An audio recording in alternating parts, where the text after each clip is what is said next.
So I am done prepping for tonight's adventure, tonight's session of Berserk D&D, and I'm a little bit nervous because I finished preparing Zod after rereading the Zod chapters, and I appropriately made him really tough. I modeled him after a CR12 warlord that then turns into, by mythic action, a CR17 Goristro demon, and I think that's right, and these are level 4 characters. Now they're ahead of the game, and we all know how CR works, but there's a very real chance that somebody could lose their character tonight, and one of the characters is carrying a Bailet, and we know what happens if you're pushed too hard when you have a Bailet.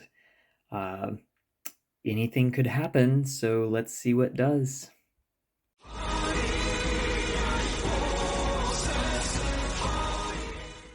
3 years have passed since the announcement of the infiltration party. The band of the Hawk takes to the open battlefield against the Black Ram Iron Lance heavy cavalry. Ambrose rides forth and dives into the enemy commander on horseback, a risky move, but one that might demoralize the enemy. Ambrose has been seeking the shortest path to the life of his companions and the death of his enemies. He takes his succumbing to the heretic's drugs seriously, willingly ingesting poison until he gains resilience to such substances in the future. Mirka rides up to ensure Ambrose doesn't fight alone. He slays the commander's horse and sends the rider fleeing the battlefield when he hears dissonant whispers coming from Mirka's exotic new weapon. The Arumi is a design from his homeland, custom crafted by the Hawk's quartermaster and set with the curious egg pommel with contorted face-like features. Mirka has tried to attune to the mysterious egg, and from it he has gained control of abilities some would call magic. Milosh gets in a better position, up a tree like the Tudor archers. From there, he can survey the enemy, provide direction to his allies, and freely snipe with his bird's eye view. Milosh took the great goats seriously. It is not unlike some thing he has seen before. He, too, has scoured the libraries for mysteries of the arcane as he learns tactics. He would not be surprised by a supernatural beast again. But as his knowledge and understanding grow, the repeated sightings of the supernatural force his wisdom and sanity to wilt. Steel takes on the mightiest of the Tudor's cavalry. His greatsword is as deadly as ever, and his plate armor like a scaled hide of a dragon, honed with a great practice to be near impenetrable.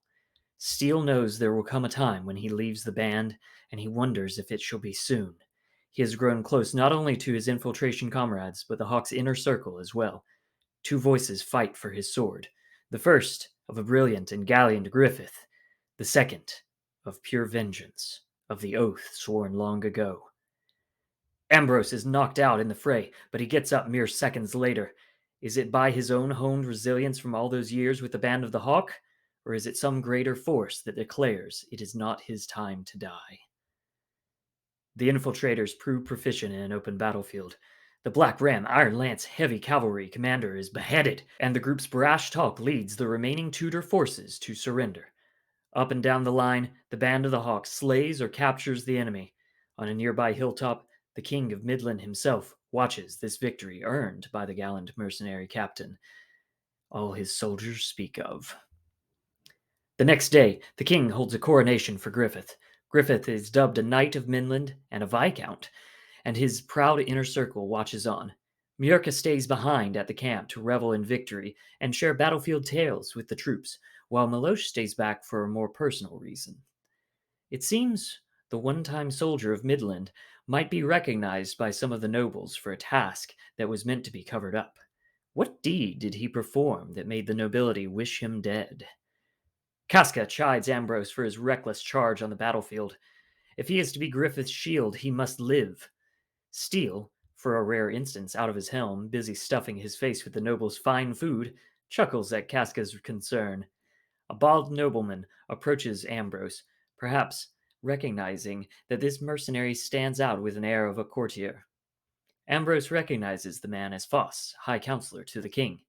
Foss tries to discern what the rest of the band seeks if their newly knighted commander continues to claim victories. Ambrose remains humble, knowing that the counselor is working an angle, Steele has no ear for political talk and makes an early exit.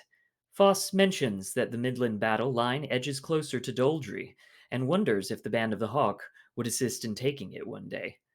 Ambrose shudders at the thought of the fortress and its commander, General Gennon. Griffith has already been given another contract, or rather an order from the king.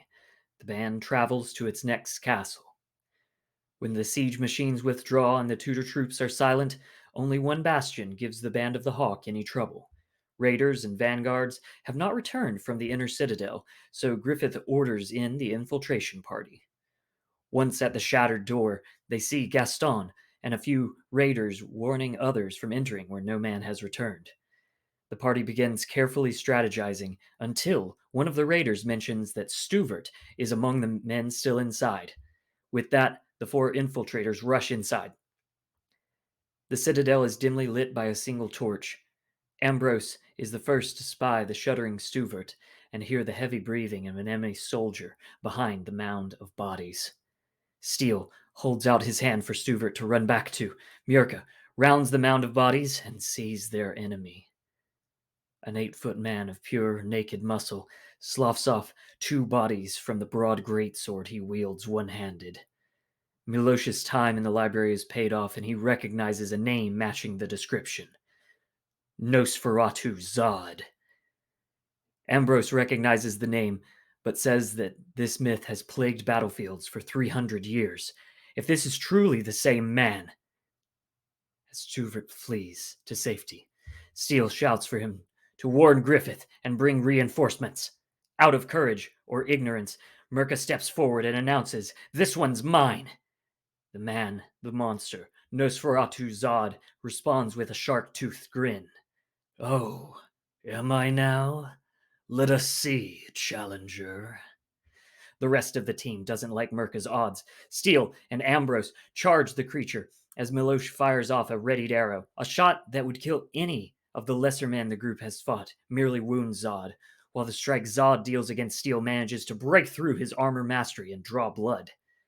Milosh shouts back to the raiders that none should stay that aren't prepared for death, and half of them flee. Gaston and the others hold a line and send a volley of crossbow bolts at Zod, contributing to the wounds even if he brushes off the bloody shafts with a smile. Steele and Murka stand their ground, and Ambrose dashes in and out with poison strikes and mystical healing. Zod's smile begins to break as he bleeds onto the cold stone of the citadel. If this man is truly Zod, could he truly be defeated? Here? Now? He falls to his knees, silent.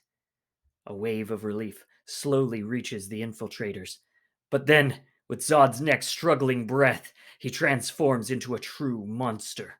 Head of a panther, hooves of a goat, and wings of a bat, the demotic chimera turns relief into terror.